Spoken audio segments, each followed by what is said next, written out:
Hello and welcome to Reanimated. This is episode 270, part 2. Part 1 is lost forever, as is our way here on Reanimated. The dulcet laughter tones of H.A. Conrad coming through your ears. Good morning, H.A.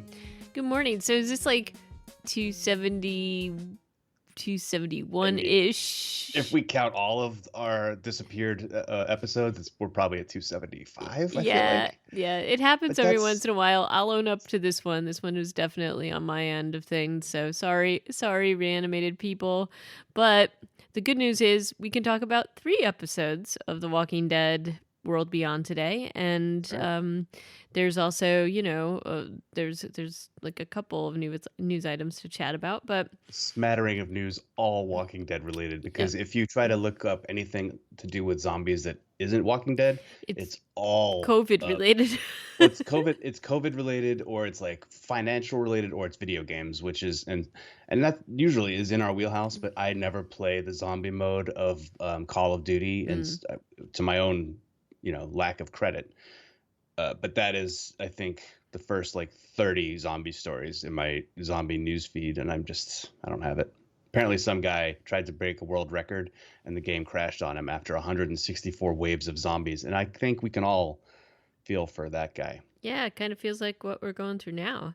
I do want to touch base a little bit because we did talk about COVID news last time, and I do think that weirdly, we basically, like, we were joking that every time we have a podcast, some vaccine news is announced after we talk. So I think that everybody knows that the cases around the U.S. especially are spiking, and so it's a little different than what it looked like in the spring. Basically, where we only had a few hotspots, one including New York, and now it's kind of everywhere. So, and in the good news category, it feels and it seems as if the death rate is not as bad as it was, in part because I think they know how to treat it a little bit better now. But there is concerns that may change a little bit as emergency rooms and hospitals get overrun. So we're all really hoping that this vaccine news moves swiftly. And so far we have the Pfizer vaccine and the Moderna vaccine. Both now they're predicting are around 95% effective, at least in the trials, which is pretty high on average for vaccines. Really good news on that end of things. AstraZeneca also published some news. They haven't come out with the same trial information because their trial was running a little bit slower. They had to take it offline for a bit just because there was, just as part of a protocol, I think there was somebody who had side effects, and so they needed to determine that was not vaccine related. It seems like they're back on track right now, but their trial, they did, there's been some question about ages and ethnicities in the trials and making sure that there's enough diversity, but specifically as it relates to older individuals, because they don't tend to have the immune response, which is why, when the flu vaccine happens, they tend to get the higher, I don't know what you would call it, like, does it have more? It has more virus in it or something like that. It basically is a higher end vaccine to provoke a higher response. And in this case, AstraZeneca had a cohort of people, around 550 people or 580 people, and it had the same response with them as it did with everybody else who had tried it. The only downside to it is that they were all, none of them had underlying health conditions, and it was a predominantly white sample or a Caucasian sample. But the other thing, I don't know, did you see this, Stuart, that AstraZeneca also has a potential, it's not a therapy, but it is a protection, basically, that they are thinking would be helpful for frontline healthcare workers and others who may not have immune systems to be able to have the vaccine. So it's basically, a treatment that enhances your immune system, really makes it supercharged up to fight COVID specifically.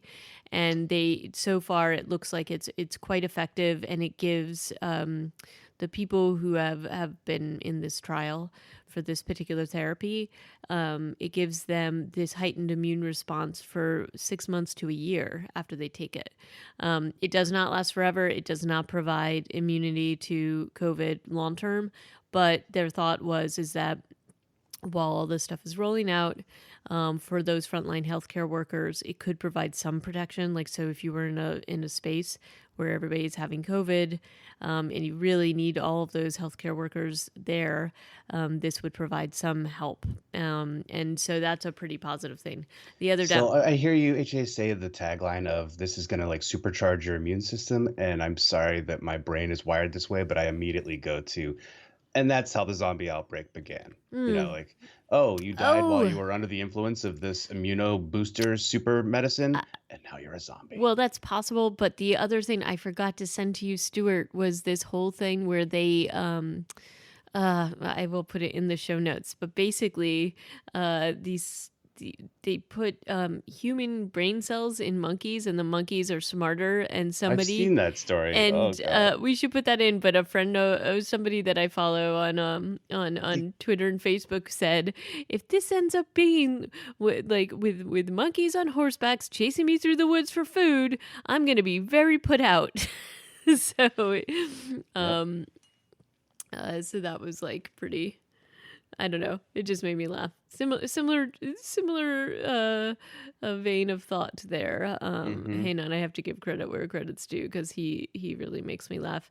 He does a lot of like nerdy film critiques, and it's Zaki Hassan, and his reviews are pretty cool. So you should follow him if you don't. So in any case. Yeah, I agree with you. All of this, isn't this the issue with all of the vaccine research? And this research has been so fast, and we're used to a lot longer time period to be able to test and to vet these things to make sure that they are safe and that there isn't a long-term side effect that might impact a specific part of the population or in general. And so I think that people are going to be a little bit nervous about taking this, although apparently the numbers are going up probably because the COVID pandemic has been just destroying everything right now. And it just continues on, and I think people are very tired of it, but people seem to be a little bit more on board with taking it than they were before. I'm a little bit on the fence just in terms of this is a new type of vaccine with the messenger RNA as the delivery system. It's something that they have been looking at for a long time, but I understand why people are hesitant. And then the other sort of, there's a lot of different like stumbling blocks on this, but one is that every person for both the Pfizer and the Moderna vaccines, and I'm not sure about AstraZeneca. I think that may just be one, but I'm not positive. But again, that one isn't even quite there yet, as these other two are. Is that every single person would have to get 2 doses of this about 3 weeks apart, and so one is producing enough of whatever this is to get it to people. Storage is going to be an issue. The Pfizer vaccine has to be kept at negative 105 degrees Fahrenheit or something crazy like that. Moderna's is slightly better. I think it's just -5, and it also is much more stable. It can be put in a regular refrigerator for about 24 hours, and it doesn't start to destabilize. It's still active. But what I'm curious about is how they're gonna, if especially with the Pfizer one, if it's like unstable and has these like crazy requirements, how do they know in transporting it and their supply chain that it isn't going to be out of whack and that it won't like you won't deliver an entire pallet of vaccines to Minnesota and they've all gone bad. Like, I want to know what kind of like quality control there will be at the receiving end. I can tell you this right now. I will not be taking the Pfizer vaccine for that exact reason, because I don't have a ton of trust in that they are going to be, because even the healthcare workers that heard the requirements and the pharmacists that heard the requirements of the Pfizer vaccine are really skeptical and want more information. I think that, the company's basically like, hold, and we'll be coming up with this stuff. And they have a couple of different things, which is like boxes that they put dry ice in and then they ship the vaccine.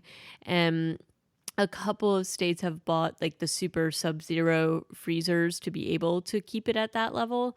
But you're right, the transporting this may be an issue. So I think we have to see what the company comes up with. And thus far, I am not totally confident in their solution that it won't And present a scenario like what you just described. another question that inevitably rises to the top of my silly brain is, what happens to your body when something that's negative 105 degrees is injected into your blood? Right.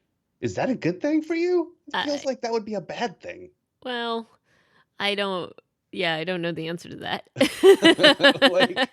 whoa, Maybe you okay. become Mr. Freeze from Batman. Oh But God. look, I mean, they've been trying it on people, so clearly they have, and it's a pretty look. These trials are massive. There are Yeah. 30,000 people a piece.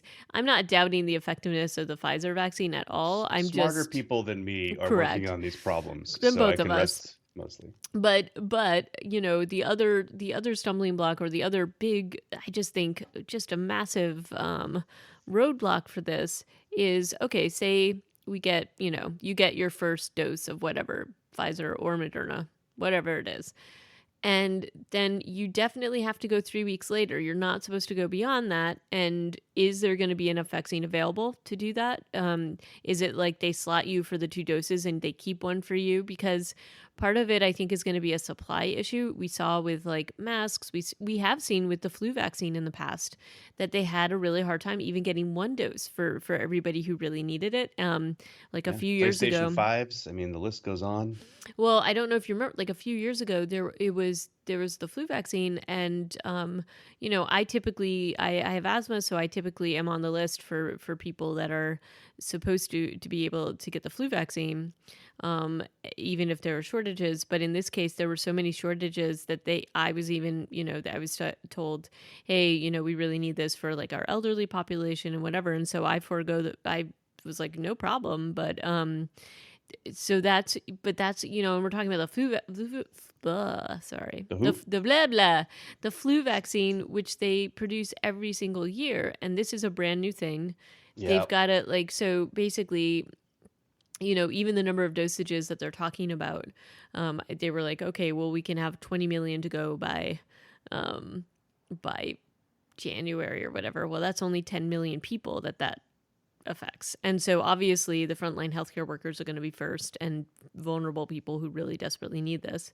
And that's totally fine. But to get herd immunity, you need a lot more than that. And you also need a lot more people willing to take it and willing to get get it 3 weeks from the time they get the first one. And on the other side of this, which is also what might stop some people from getting it, is that the side effects are apparently a lot more intense than the normal flu vaccine. So, you're going to be dealing with basically low grade symptoms for a few days. And so to do that and then go back for the booster, they're thinking that might stop some people from getting it. So anyway, I mean, the thing is, it's great news. We're glad it's there. I want to hear a little bit more about it. I don't know what's going to happen with the AstraZeneca vaccine. I do hope it is something that's a viable solution, because it is based on, the usual vaccine technology. And in part, they were able to do this because the researchers had been working on the MERS and the SARS. This is the same company that did the SARS and the MERS vaccine research. So they were a little further ahead, which is why they're where they are with this one. But and it sounds like theirs is a little more stable, so maybe we'll see more news on that in future days. Most likely it will be announced right after we get off, Mhm. stop recording the show. That's usually how it works. Is it drops on Sunday But or Monday. Yeah. but all of this is to say that is some good news. But we're at the point where we're almost back. We're back in a pretty bad place. This is, we're looking at a winter where this is the same. It's going to be status quo. People are going to be working from home.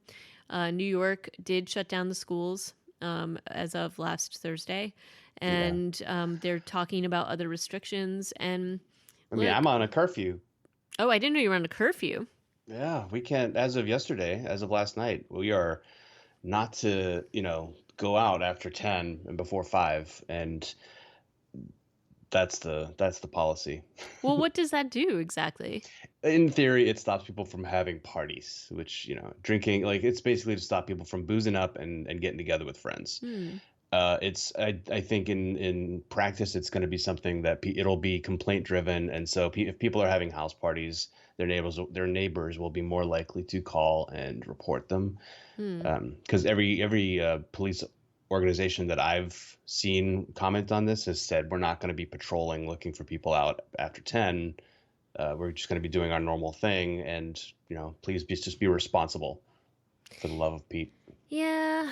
I don't know. I think that like if you look at how countries who have handled this well, Taiwan is pretty much there's nothing there and it's normal. And one big thing is that everybody wears masks, and I think that that's one thing that in the U.S. we could do better. At And restaurants, though, and do they have bars and restaurants everybody, open? so a friend of mine actually unfortunately had to go over there because he had a relative who was not doing so well. And basically, it was freaky for him because he had to stay in quarantine. And then once he was out, and he had to go through like several tests because he had been coming in from out of country. Um, and he basically said it was really freaky because it's like normal there.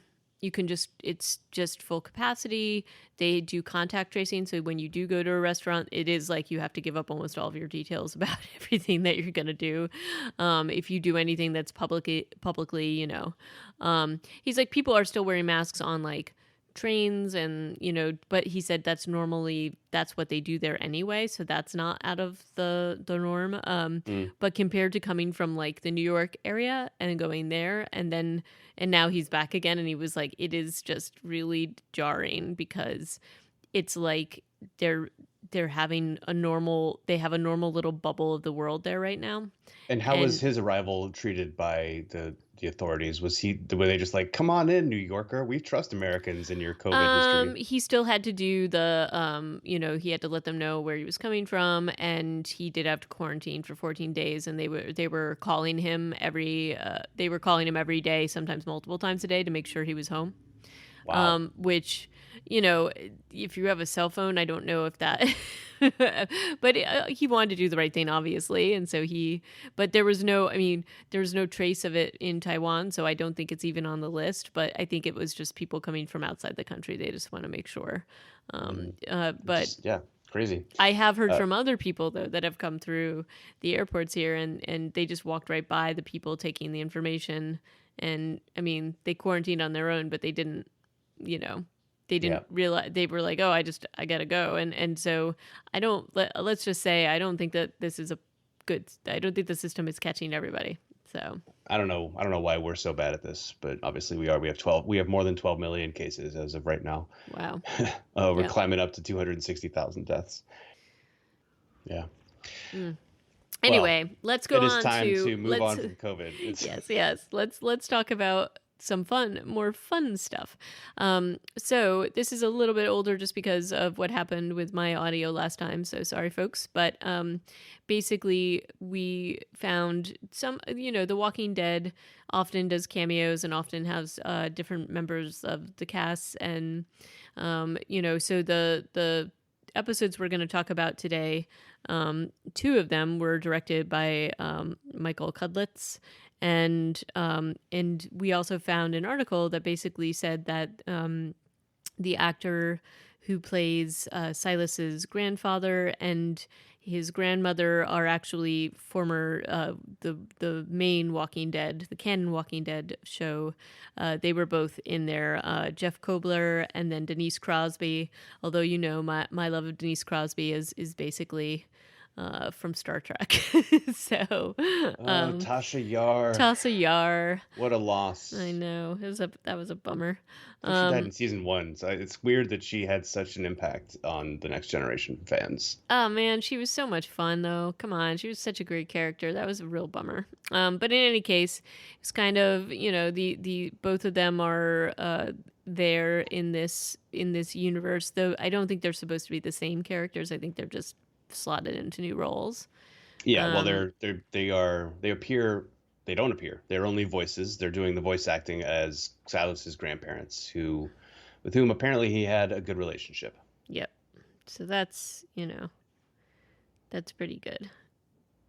Yeah, that was a nice little touch. And Jeff Kobler was the leader of the Claimers, with whom Daryl was briefly associated after he lost track of Beth before he was reunited with her at the hospital back in season whatever the hell that was, 5, 6, who can say? Yeah. And then the Tasha Yar's Denise Crosby was I forget, she had an actual name, and it might even be in this article, but she was one of the termites. Yeah, she was one of the cannibals. Yeah, but she was killed by Carol, I believe, in the room with all the candles during Carol's one of her first, like, lone wolf murder everything on screen scenes, right? Like, that was when she showed up and just saved the day, and she's kind of been doing that a lot ever since, until they were like, let's also make her a giant liability. Yep. So, and that's where we are now with the Queen. Yeah. Anyway, interesting little cameos. I was happy to see those, and also pleased when they were, like, revealed. The next piece of news I thought was very interesting. There's been a couple of casting announcements in the last week. The first one that I saw was that a gentleman had been cast as the masked man that Maggie shows up with at the end of season 10, or what was the end of season 10. Mm-hmm. His name is Okia Eme Aquari. He's apparently from Cobra Kai, which I did not finish watching, so I don't know what role he had in there. Oh, man, Cobra Kai. That was fun. And he is going to be Elijah, a.k.a. the Masked Stranger. And I just thought it was funny that they cast him after that dude's been on screen in the show, clearly just as a stunt double or a stuntman performing that role for him. But I'm like, okay, you didn't have anybody in mind to do that role before this episode was on air already? But okay. So neat, that guy's been cast, and Robert Patrick has been cast as something in season 10, so he'll be in the next 6 episodes. Oh, well, that's great. I mean, we love our sci-fi universes colliding, but he's been in a ton of stuff. I think it's kind of funny that the role that they keep pulling is from T2. It's his most iconic role. It is his most iconic role, but he's been in an awful lot since then. And what this article does nicely from comicbook.com is, well, they just pulled it from Twitter. Xander Berkeley, who I forgot was in T2, who was John Connor's foster dad in T2. Oh, that's good. Congratulated Robert Patrick on getting cast and says, say hi to everyone for me. And that's how they put the story. And I'm like, yeah, that's great. These two great elder statesmen of screen congratulating, I think that's just cool. And I think Robert Patrick will bring a lot to this role. So I'm happy for it. A little bit offsides, but the series finale of Supernatural apparently happened. I don't personally watch that show. I haven't seen that show in a long time. Well, I can't believe it did 16 seasons, 15? It's 16, and what I forgot was that both Jeffrey Dean Morgan and Lauren, he was their dad, wasn't he? And Lauren Cohan were both in it. She was in it, I think, as I don't even remember. Like, honestly, I have not seen this, but I was like, oh, and then they both went to Walking Dead. Interesting. So it's kind of funny how different people overlap at various points, and it makes me, who would be a great person? Jeffrey Dean Morgan. So 15 years on the same show. I mean, I don't know what that does for your career, but the short-haired brother, I don't know either of the names, has already been cast in season 3 of The Boys. Oh, nice. He's going to be a superhero. Is that Padlaki? I don't know. But there one were a of bunch them is from reveal videos about of him. Basically, they've already been doing teaser videos for season 3 of The Boys, which I'm extremely excited about. I have to watch season 2. I have not yet. So, well, cool. So then we were also going to say that The Walking Dead is actually coming back. February 28th, and they've released the titles of the upcoming episodes. So, we know at least one of them is about Negan, at least the last one, which is Here's Negan. we know that we're going to meet his wife, and Jeffrey Dean Mm-hmm. Morgan's real wife. So that might be it, or it might be something else. We'll see. Right. And so I think we're ready to jump into our recaps of World Beyond. And Sure. you know what? Despite the fact that we're kind of catching up again with these two episodes, I think that's fine because I will say just at the outset, I don't think that the newest episode is a ton of ground to cover personally, but there's like a one big reveal in it, in my opinion. But in the two episodes that Michael Cudlitz directed, Shadow Puppets and Truth or Dare, and these are episodes 6 and 7. These are episodes that basically our happy troop of wanderers. They come into contact with two other people, and the people are characters that we we were both I think we were both in agreement that it was weird that they trusted so quickly. With Percy, certainly. I mean, Yeah. Tony doesn't get introduced till the end of the episode. But even then, it's sort of like both of these characters, at least with Percy, and you're right, like after, like Percy is somebody that starts out lying to them, and then they're like, oh, like let's go follow this guy to like this thing, and basically the whole crux of it is that Percy, it comes to them with a story. I thought it was very weird that he came out of nowhere, with nobody else around him and that they weren't suspicious of that, because generally we found in this world that nobody really survives by themselves, and certainly not a teenager, because he's probably around 16 or 17 at this point, and so he would have had to have been a lot younger when all the stuff hit the fan. My suspicion is primarily based around the immaculate nature of his pea coat, Correct. which is unblemished. And then I start looking at all their clothes, and I'm just like, yeah, your jeans look like they're not like creased new, but your jeans are, none of them have holes in them, none of them are patched. Your jackets, the leather jackets make sense. Those are going to be really hardcore. You look at the soles of their boots while they're walking, and they're all like not worn. They've walked across the state of Iowa in this by this episode, and they don't look like they've been walking for however long it would take you to walk across the state of Iowa. And so Yeah. I have that is for me, and this is the same kind of immersion problem that I think Right. other shows, CW or YA shows, have, that are set in a dystopian or in a post-apocalyptic setting.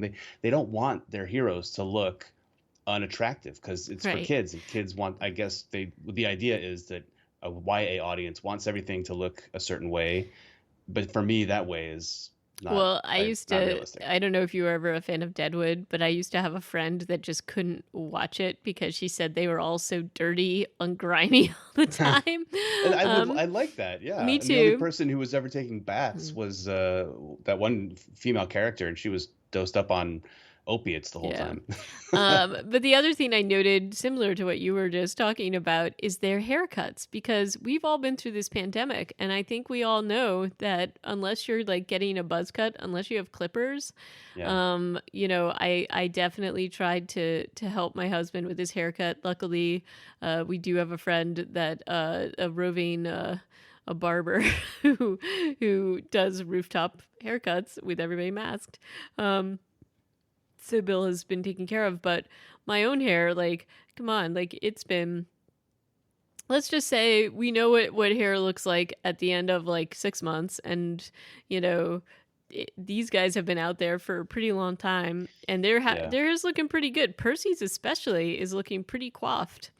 Percy's has a little bouffant. Yeah, he's got a little product going on there. So Elton has a nice like short back and sides going. I saw something I was looking at the reviews from Rotten Tomatoes, which, by the way, the show is not doing so hot. And one of the critics, the audience critics, was saying, "What's with the wigs that the two sisters wear?" It doesn't register to me that they're wearing wigs. Are they wearing wigs? Yeah, they look like they're wearing wigs to me too, like hair pieces and extensions and stuff like that. So I don't know why, but yeah, it looks pretty. It does, like, especially like both of them have them. So and they just seem.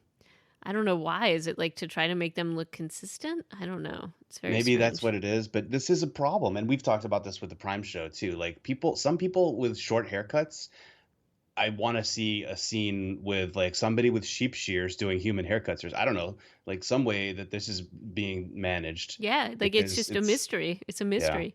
There's a Um, close up in the third episode we're talking about today of Hope's nails, and they look pretty good. Yep, they look great. They look manicured. But in Yeah, any case, so they should have been looking askance at Percy. Let's just say that. And then he comes up with a yes, whole story, and it turns out that like his story is that he met up with some bad people. They stole his stuff, and it turns out his stuff is actually a car or a truck.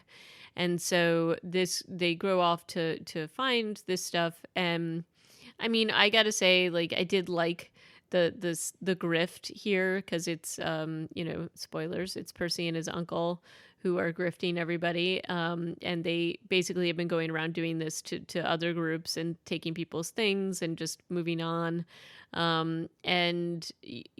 There's a few problems I have with it. One is that this is an incredibly complex grift that depends upon everything oh working out god, exactly, yeah. so that Percy and his uncle don't end up dead.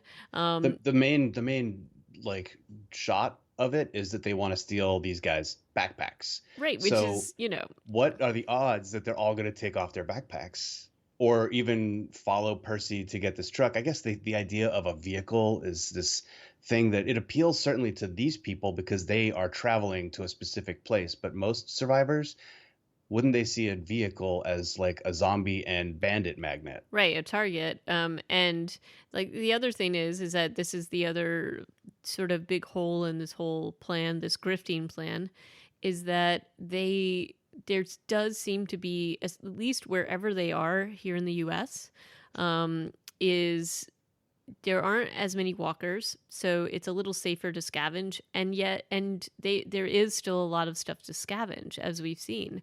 So why take the risk of coming into contact and putting yourselves in danger with other people? So that doesn't make a lot of sense to me. But in any case, I guess we just have to set that aside. Yep. Their big plan is that Uncle Tony is a makeup artist and pretends to be dead, and Percy leads. Yeah, he's And going. nobody does the coup de grace on him. They're just like, oh, he has a bullet in his head because that's where the makeup is. And but like we said, well, I'm saying this like I anybody else know knows, this but is when we like. last reviewed this, neither of us could tell, I think, that this was Scott Adsit from 30 Rock until like after he's gotten Yeah, up and like the grift is in full swing. But he's taken out of the cab of the truck and placed gently, I assume, on the floor by the in the alley before they all run off and leave Silas there to do his one job. yep. Um, and well, I guess Iris is with him originally, but I was really happy to see that Scott Adsit had this role. He brings a lot of innocent I guess it's not so innocent because he is a con man, but it's like kind of an innocence to Yeah. the way he like carries himself and the way he talks to people. Yeah, and I mean, look, I like him as an actor generally, so I was happy to see him too. And I think that, despite my skepticism about their interactions, I do like at least that they're interacting with a couple new people, so that was kind of cool.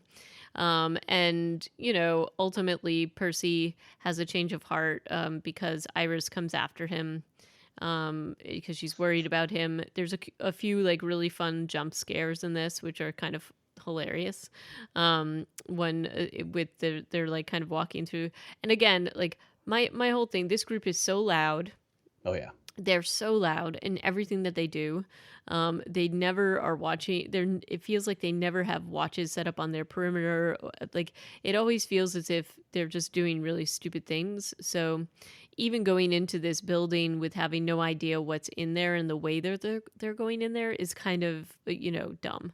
But in any case, Iris follows Percy, and she gets somewhat caught up in this trap, and he has a change of heart and comes back and rescues her and brings the truck back, even though they could have gotten away scot-free at this point. And then they do hear that, I think that the one nice thing about this story is that Tony and Percy have been going around and they do these like magic and puppet shows.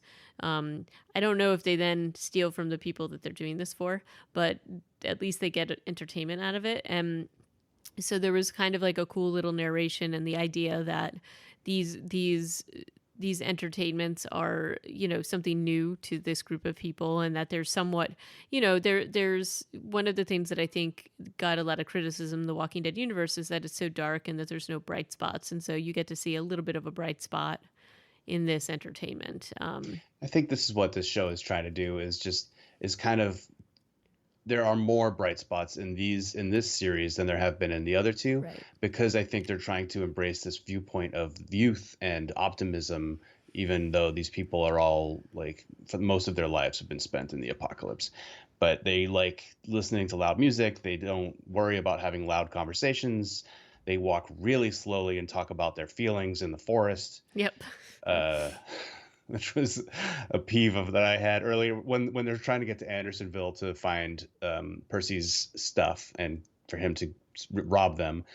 They're just walking at this insanely slow pace that I equate to how it is to walk with a 4-year-old. Right. Just like yep. And we're just going to talk about our feelings. And it's clear also in this episode that Iris has a big crush on Percy and that Silas, and they do this quite well in the direction, I would say. Yeah. They don't talk about it, the fact that Silas is obviously having a problem with this. They just have some looks, some hurt glances, and Felix like talks to Silas and is just like, yeah, this is how life is. Or something like, we can't help who we like, and that's the end of that.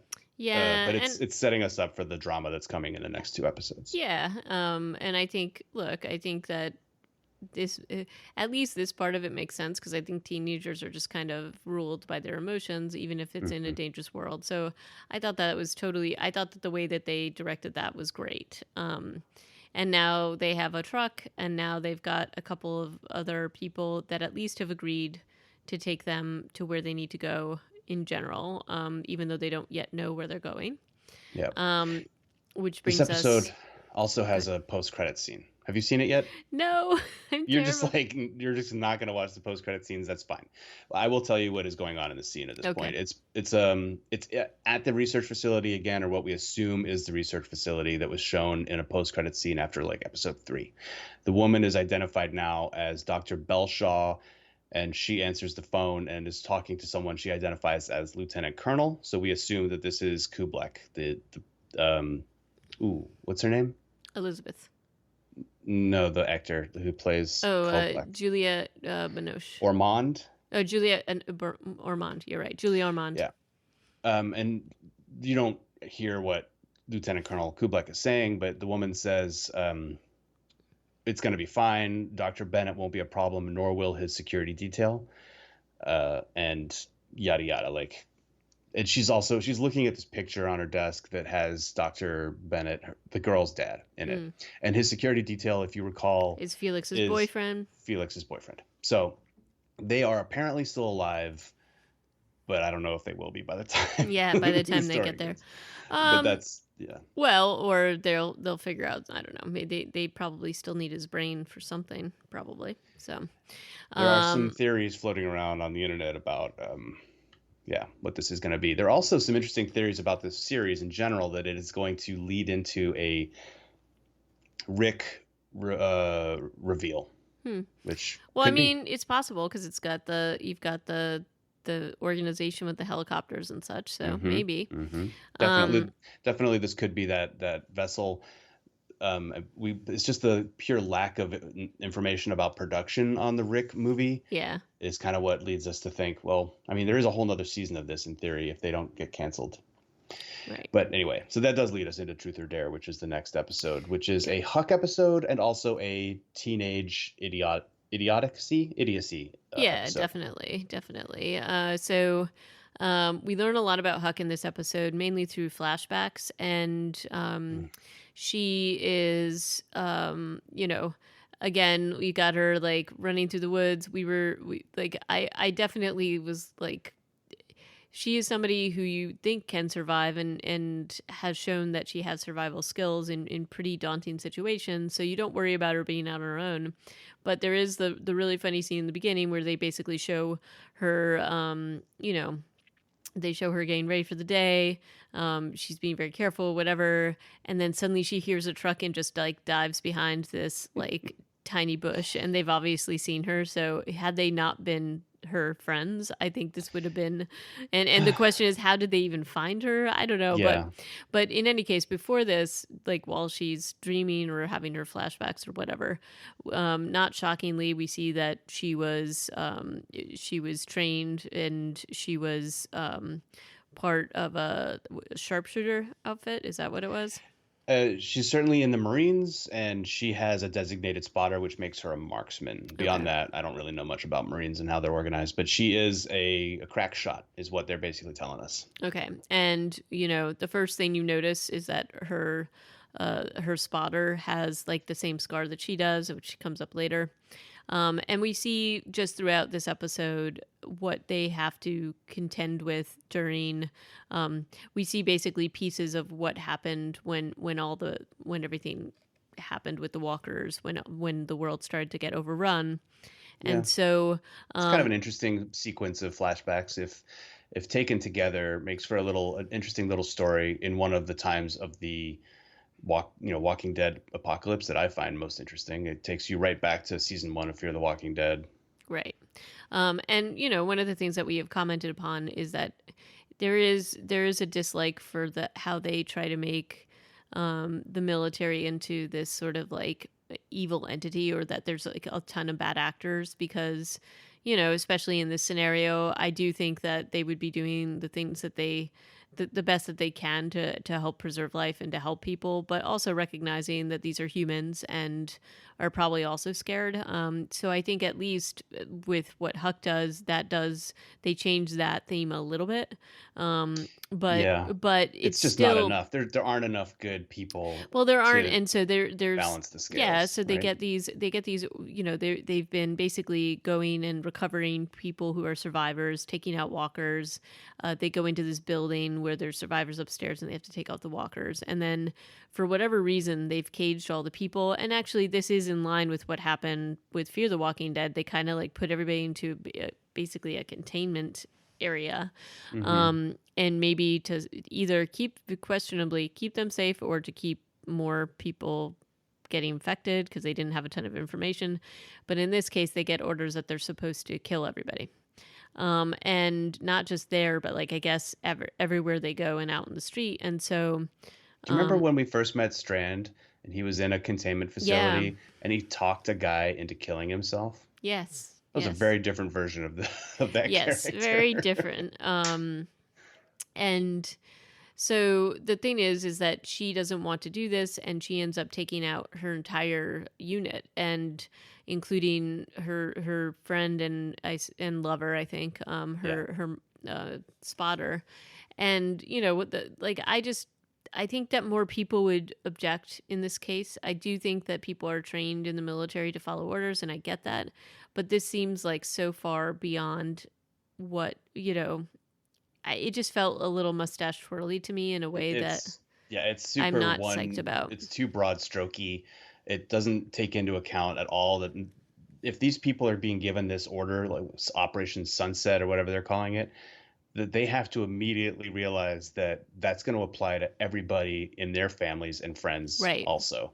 And I don't see a group of Marines, even to the point where it's like 9 out of 10 are doing this. I think it would have been much more evenly split, and they might have had a big shootout, and that could have been a really cool scene too. Right. And they could have had her walking out of there with like 2 of her, remaining surviving Marine friends with the civilians. That would have been, I think, a better way to do it. It would have taken longer to shoot, and it wouldn't have fit neatly into the flashback. Right. But and I would have preferred that approach. Me too. And I like it.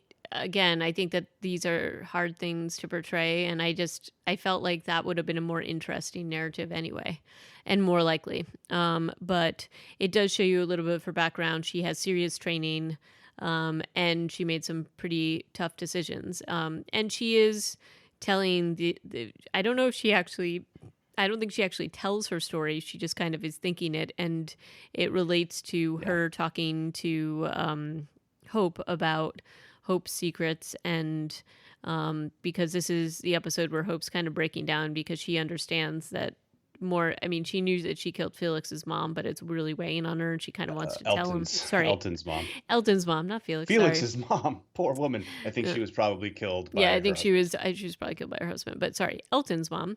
And you know, she's a teenager and she feels really guilty. So she definitely wants to, I think she wants to come clean, but she's also doing this stuff where she's been telling Elton, "Oh, I'll edit your mom's book, or I'll like get this out there." And you know, he keeps, and I personally, I think this is like a sloppy thing because the writers keep having him say, "Oh, my mom and my sister might still be alive out there." I don't think Elton would actually believe that because 10 years later, yeah, maybe. and I don't know, but anyway, like I just think it's basically, but it's a good vehicle for Huck. It's a good reason for Huck to be able to say to Hope, "Look, there's some things that happen. You just have to live with them and move on." Not the healthiest way to go, I suppose. But basically, she's saying that it's much more selfish to tell Elton because is she doing it for her or for him?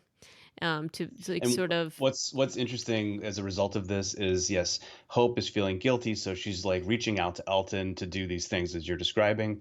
He, I think, is interpreting this as kind of like, oh, she likes me, and there's a funny scene when they're getting drunk, or right as she's leaving the Truth or Dare game because it is dumb and Percy's a douche. Yep. And Elton goes after her and gives her like a drunk hug, and Yep. then he's like, oh, go back. And there's a nice bit of acting from the actor who plays Elton, where he's just has like his quiet okay, and then walks away, and it's quite funny and well played. And he's like just a little tipsy, so it's really funny because he's clearly got, you know, a thing for her. And yeah, so there's that stuff going on, and then you've also got the Percy, Silas, Iris love triangle there, such that it is the team drama love triangle. Yeah. Poor everybody. I know. And it's like, you know, I mean, I do like the idea that they're trying to show these kids being still kids. And so, and again, this is one of the bright spots. Like they play this game. It's where in the world would you want to go? And Iris had said she wanted to go to Musée d'Orsay and see all the paintings. The Louvre. Sorry, the Louvre. I say Musée. She's no impressionist. I don't know. Is that Musée d'Orsay? I don't even remember. It's all just full of beautiful art. But in any case, I thought it was a cool kind of thing. And, you know, Percy sets up this whole thing in the back of the truck after trashing these priceless books that don't exist anywhere. But he cuts out all the works from the Louvre and puts them up for her. The thing I don't like about that is that she just jumps into the back of the truck with no protection and like meaning no like lookout, no anything, and falls asleep back there. Well, this is part of the problem with that, like show us the bright lights, the bright points in this YA approach, is that Felix and Uncle Tony are just drinking a flask and not worrying about the loud music that the kids are playing that can be heard outside the building that they're in, no doubt. And it rings false to us who are familiar with this universe that this isn't really like breaking the cardinal rule of the zombie apocalypse horror rules, you know, like you can't do this. And yet they don't suffer for that at all. I feel like one of the things that they could have done with this is, I mean, if they had paid attention to those rules, and I'm not saying that, you know, and I like, come on, just, it doesn't take that much attention to detail to do this. The music thing and the loudness thing is just sort of an obvious, to me, just an obvious thing that you wouldn't do. I mean, we've seen it in 28 Days Later, like light and music and all that stuff. You can't do any of that or you attract all of the walkers. And dude, even 28 Days Later, it's a candle that brings in, I know, like hundreds of them. But in this case, it's like I would have been like, okay, you guys can party in the bank vault that's soundproof or something that would make it a little less, you know, some note to that. And if me and Uncle Tony hear you, we're going to come up there and like break your stereo. I don't know. Like, I feel like they would just be in a much more dark, terrifying existence than they are. And the show is okay with it being like this light and fluffy stuff, which it's it's for the audience, but it's also not it doesn't ring. It's like it's just a bad combo. Well, and it bothers me though because I mean, even like this may be for a YA audience, but YA audiences aren't stupid. And Yeah. like if you're a kid that's gonna watch this will piss you off. The lack of continuity in terms of the attention to the world and to what the rules that they have put in place. So I'm definitely troubled by that. But in any case, we show them doing their little drunk truth and dare thing, and then Percy basically gets into Hope's face about what is the worst thing she's done, which is, Hope's feeling It's a bad. stupid question. Like nobody's gonna want to answer No. that. And she comes up with something that's BS, and he calls her on it. But it's just like, dude. Anyway, yeah, that was kind of a predictably Right. silly part of the episode. And then she goes up to the roof and gets some advice from Huck, and she gets way worse advice in the next episode from Huck. Huck is not Yeah. giving her good advice. Huck is basically a walking psychology textbook example of somebody that maybe needs a ton of therapy and Yeah. needs to have some talk therapy. But her main advice is keep it all in, Shut it down. shut it all down. Do not feel emotions, or you can feel the bad emotions, but you can take it. Take all that pain into yourself and don't share it with others. Yeah. So there's that going on. But the sort of the more interesting, or at least from a plot point of view, some of the pieces of information that come out of their meeting up with Tony and Percy and the truck is that they have found these overlays that show them fuel. They show them other things about the CRM people. And of course, voila, Iris and Hope have this map that was given to them by Kubla, and they are able to see where their dad is probably being held by using these overlays like projections. So I thought that was actually kind of a cool idea that they had these little things that had to be matched. I don't know that they would have left them everywhere, but they do go and get this. Yeah. It is a kind of a cool idea to be able to give them a map where they're going. Yeah, And these overlays, we've seen them before too in Fear the Walking Dead when Al finds that Yep. guy who's a zombie, that whole episode where she meets her girlfriend. Yep. She's looking at those overlays in the rain when her girlfriend beats her up. Yep. Yeah. And so we've seen them before, so I thought that was kind of a cool thing that we see them again here. They also go out to collect the fuel and run into another survivor who's been unfortunately bitten, and so Huck has to take him out.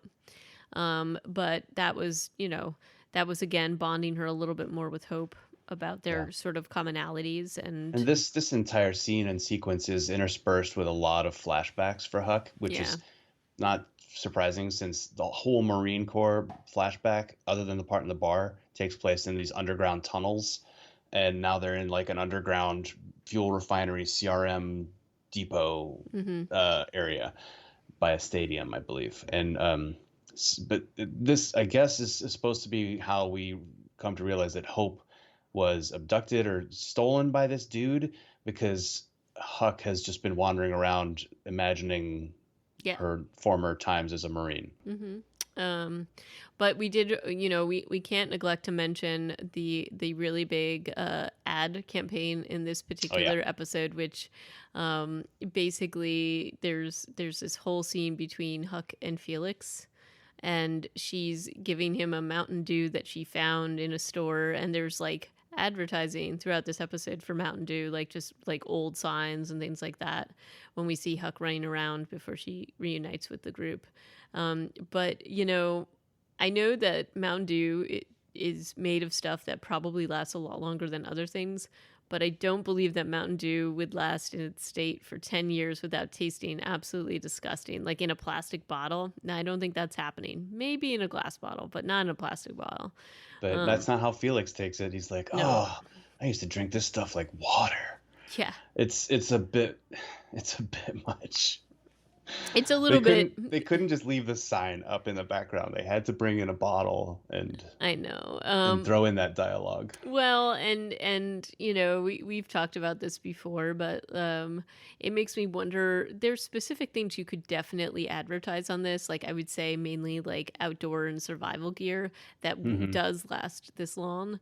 Like Um, REI and Patagonia could clean Come up on, on this man. show. Like you could totally have like I mean it's like multiple things. You could have water bottles, like Yeah. hydro like you could have things like the little flasks and stuff. Like and so like it sort of surprised me that this is the direction they went, but Mountain Dew like went like all in with this. They had like programming, they had like special little segments and things like that. They had like a whole site about this whole thing. So at least they're all for it. You know, I'm okay with that enthusiasm. I just thought it was funny that it was Mountain Dew. Um, but you know, at the end of this episode, that is where you know all the fun and games have kind of ended. Which you know we've had the group that has gotten drunk, and all of them are kind of drunk except maybe Huck. Is that Huck and Silas are the only two who didn't drink originally. Silas, right? however, reverses course. Yeah, when Silas sees that it looks like Iris is gonna go pursue Percy, he goes and grabs a crate of alcohol or something out of the crate of alcohol. Yeah, there's a pregnant pause with Silas glancing at a crate of booze because it turns out Percy's a bit of a distiller too, Yeah, like Hope is. But that we don't really know that he's done that until the end of the episode when he appears to just be completely blitzed. yeah. And so the end of the episode left us with a bit of a cliffhanger, which is that Uncle Tony has been killed. Which is this is confusing to me because the last we knew he was hanging out with Felix, right? So that was kind of weird. Yeah. And then suddenly Uncle Tony, like we you know flashed to this whole thing where Iris goes looking for Percy after she's taken her nap in the back of the art truck. And she discovers the carcass or the corpse of Uncle Tony. It's basically a carcass at this Yeah, point. and It is there's unrecognizable. His face is gone. yeah, there's like a wrench covered in blood. There's like a blood trail. No sign of Percy, and Silas is drunk and crying with bloodied hands or something in like this stall, and then the rest of everybody comes in, and that's where they left off, which jumps us into the next episode. Um, so, Yeah. which is The Sky is a Graveyard, and this one was directed by Lauren Yaconelli and written by Elizabeth Patton. And this continues the storyline. And I mean, I felt like this episode was just really a lot of. There's a lot of stuff in this, but it's still a lot of nothing. It Well, they don't advances. go anywhere. Yeah, Yeah, they're, they they've basically spent two episodes now. Well, I guess half of Truth or Dare was spent in a garage, and then they went to the gas station, and then they arrived at this like this beaten up old resort, and then this entire episode takes place at the resort also. And it is a lot of did he or didn't he is basically the entire episode, and I think we still yeah. don't know by the end of the episode. We Well, we still do know. we We still know at don't the end of know. the And episode. this is definitely a Silas focused episode clearly, but there's other stuff that pops Yeah. up. But my big thing is that if you thought okay, you want to put Silas in handcuffs, but he's not dangerous to you at this point. So it's not like my feeling is that like they've all seen when he has gone out of control and he's clearly not at this point. And why put him outside and in danger? Because there are still walkers out there. Like this seems like just put him in the other room. This is just dumb. Yeah, it's crazy that they But put him they outside. put him outside and they tie him to a swing set or something. And so that was my first thought. Even when we first saw it, it was clear to me that there would be a Walker involvement at some point that's going to try to get him, which is like, really, guys, come on. But then, you know, the discussion of the episode, it's like, well, you know, these are the things. What I dislike about this episode and what I have disliked both about the storyline with Elton's mom and now with Silas is that so much of what they're trying to create in terms of conflict could be resolved with some conversations. Yeah. So maybe Silas, Well, well, maybe Silas doesn't remember what he did, but he certainly remembers what happened with his dad. And his dad was abusive to him, and we see this. There's a lot yeah. of Part of my okay, yeah, I hear what you're saying. I think that maybe the flashbacks he has about his dad in this episode are him piecing it remembering. back together Okay, potentially. It could be interpreted that way. fair, but like clearly other people, as we find out from the flashbacks, other people were aware that he was in an abusive situation. So Yeah. I don't think that it takes a lot to get there, and I don't think he would have shown up at the college with the stigma that he has attached to him, because clearly like other people knew that Well, he was being abused. I think the Um, problem might be that his mother apparently survives and might be telling a different story. Possibly, you might be right, but anyway, we hear a lot of about Silas here. There's a lot of questions about forgiveness and what people have done. I do like how Elton is very much Silas's champion here, Well, there's a and few people. It's not just Elton. It's also Felix and true, Iris at the true. beginning. Less so, I guess, as it goes on, or kind of teeters a little bit for Iris. And Felix starts off very much in Silas's corner. And in fact, it's 3-2. You know, when you Yep. it's Huck and Hope against, and the other three saying no. He's there's no evidence that he did this. Kind of. Right, and I mean, basically, there's a blood trail to the river, so they're assuming that Percy is dead. We all know that Percy is going to That's a show up. silly assumption. We all know that Percy is going to come back. So there's that. But I do think that it did a good job of showing, they have Silas remembering his father, but also having positive memories interspersed with the Yeah. negative ones, which I think that that's the case. Like a lot of people don't understand that, abusers are sometimes very charming and loving, and Hmm. and especially for children and again, and spouses of abusers, there is the conflict of the positive wrapped up with the negative, because it's hard to put those two together. And so Silas, basically in the middle of his father trying to beat him, has just basically blacked out and beaten the hell out of him, some pretty severe injuries. Um, Yeah, so like stabbed him with a picture frame, apparently. yeah, but what? Fatally, Yeah, perhaps. and I mean It's kind of yeah, messed up. But the thing that bothers me about this, I mean, I like this story. I've always thought that Silas had an interesting story to tell. It's the way it's being told, which is through flashback. And I think if you count, I haven't done this, but if you count every single time they flash out of the present to his backstory, it's got to be something like 25 times. Because some of them, especially in episode 3, when we first talked about Silas's story, they were just these really short clips of him looking at his hands, and they showed that one like 4 times. And this one, there are entire sequences of him flashing back like every 30 seconds, and I just find that an exhausting way to try and tell a story or take in a story. You know what I mean? yep, definitely. Um, I also think that having the neighbor show up and be aware of what was happening, that was like a pretty heartbreaking thing. Yeah. Like, one thing about Silas in this episode that I think we see both how he thinks about himself and how, he feels very much alone, but everybody doesn't let him down. I think that especially when we see with Elton and with Felix and their support of him, it's he's going to need a lot more of that to heal from what he's got going on. I mean, his Um, uncle seemed to be in his corner too. yeah, like, and I think his uncle probably knew what was happening. So, I think that, It's but just a little cold that Silas would have left him out and just been like, "Yeah, I'm out of here, Uncle. You're a nice guy, but I'm moving to New York." well, I mean, that's the thing, though. I mean, I think the whole thing is that you can't really run away from yourself. And until he addresses this stuff, and maybe you're right, this is like where his head was going and piecing this stuff together, to be able to do that.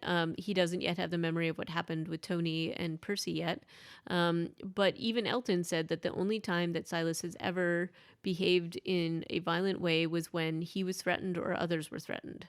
Yeah. And that's true. And so it's interesting to me that Huck and Hope are so anti, and Well, it Hope is, is super freaking annoying in this well, episode. especially because of what she's done and what she's had to contend with. And it's like, and I guess it's that And whole, maybe we're supposed to think that yeah. she's projecting, she's like, oh, he's messed up twice. How many chances are we supposed to get? I think is what she even says to her sister, right?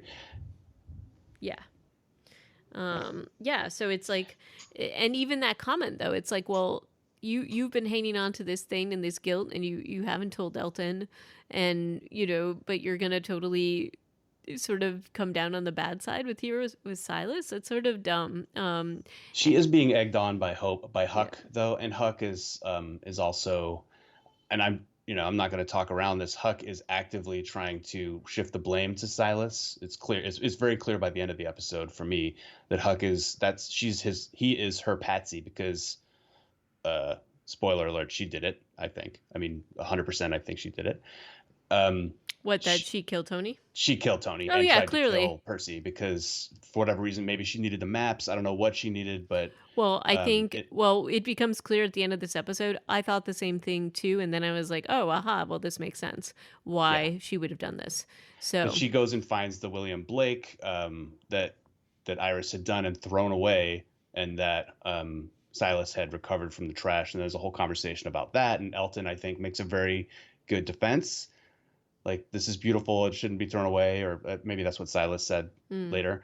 But it's like, yeah, you threw it away. He's a janitor. Of course he goes through trash. Like, not of course, but it's not that surprising.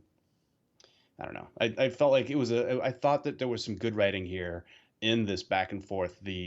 But I was kind of mostly just frustrated with Hope, and I didn't find her arguments that persuasive.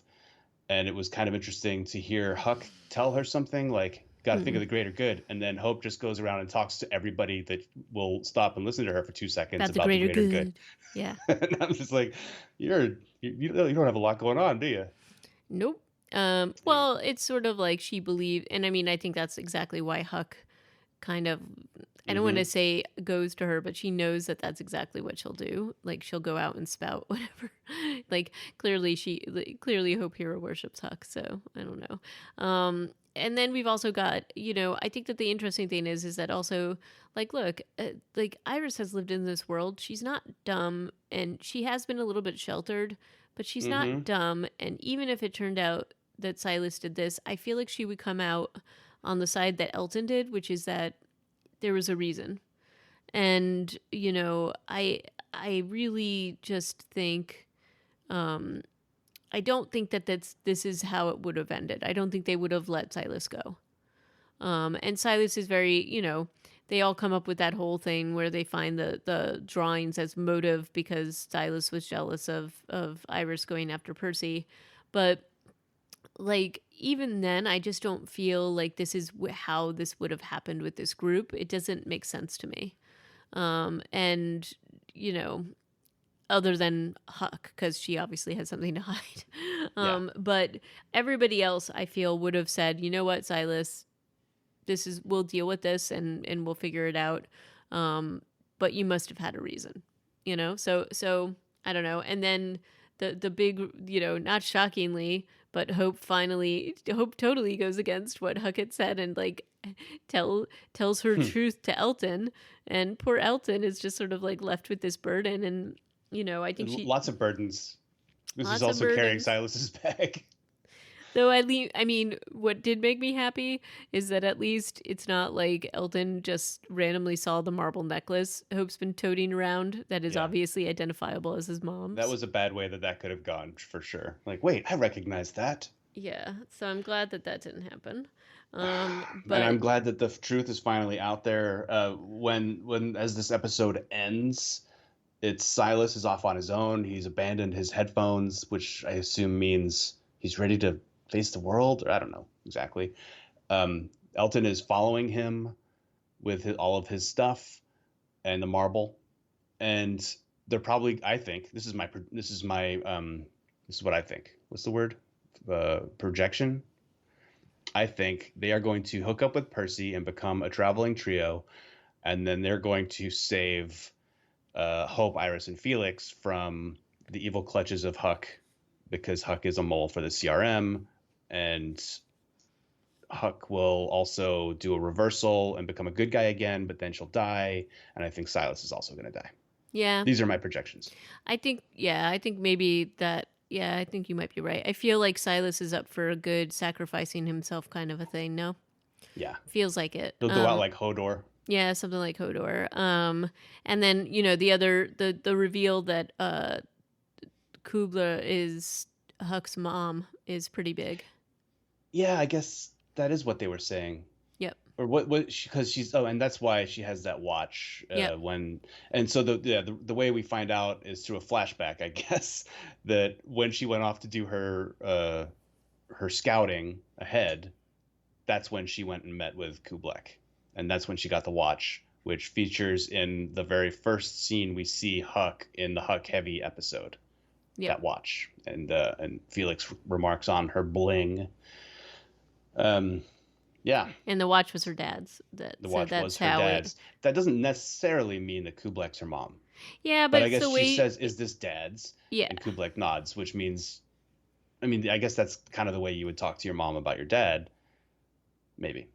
Well, if she wasn't, you would say, "Is this my father's?" or something. You wouldn't there's some implication that there's a common thread there, but maybe I'm reading too much into that. That's possible.